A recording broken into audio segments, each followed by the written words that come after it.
morning, viewers. Welcome to my brief devotion titled Fresh Bread. And I do hope that it makes an impact in your life as you begin a new day in Christ. My message this morning is very important for us to understand the Midrash pattern of the Old Testament.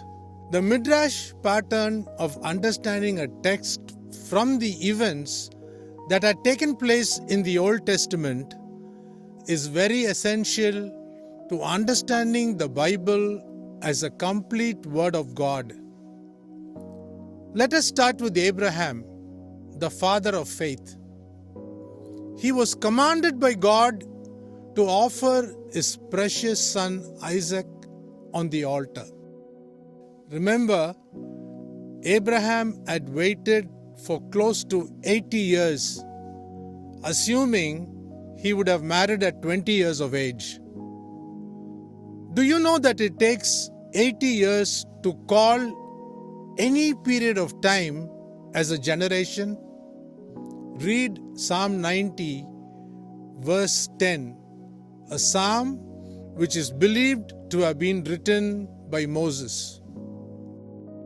What God expected Abraham to do was not an easy task. I wonder what Mrs. Sarah Abraham, the mother of Isaac, would have thought of it. If Abraham had told her about this terrible command of God to sacrifice Isaac, I wonder how she would have reacted. All said and done, an ordinary man, Abraham, meaning exalted father, was willing to do it. So when God the Father saw it, he could have possibly thought in this manner: if a man living in the flesh can do it, I think I too can do it better. That's the reason why he was willing to send his only begotten Son for the sake of this perishing world. Now you get the idea behind the Midrash pattern. It happened once, it will happen again.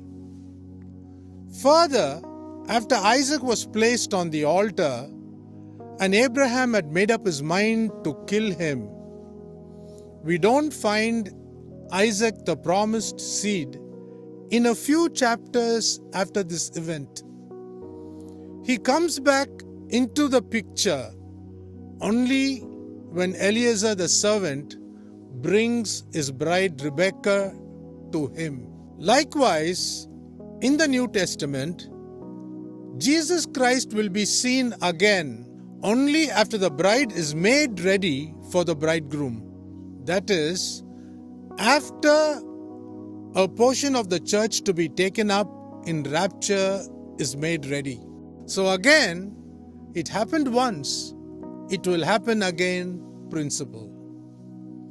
Now moving on to Joseph, he came to his brothers, but he was not well received by them. Similarly, Jesus Christ was not received by his own Jewish brothers when he came into this world. Joseph was sold for 20 pieces of silver, and so was Jesus Christ sold for 30 pieces of silver according to the respective age. Joseph was put into the pit, and Jesus Christ too was crucified and buried. Like Joseph, who rose up to become the governor of Egypt, second only to Pharaoh, Jesus Christ also rose up to go to heaven to rule sitting next to his Father. Finally, coming to Moses, he was asked by God to strike the rock only because Jesus Christ was meant to be crucified just once. The second time Moses was required to speak to the rock to yield its water. This corresponds to the Jewish people calling out to Jesus Christ to come from heaven and save them from the horrendous rule of the false prophet and the Antichrist. Since Jesus Christ in his first advent was already crucified, he is expected to come the second time to Israel, this time when he is called by the Jews to come and save them from the great tribulation.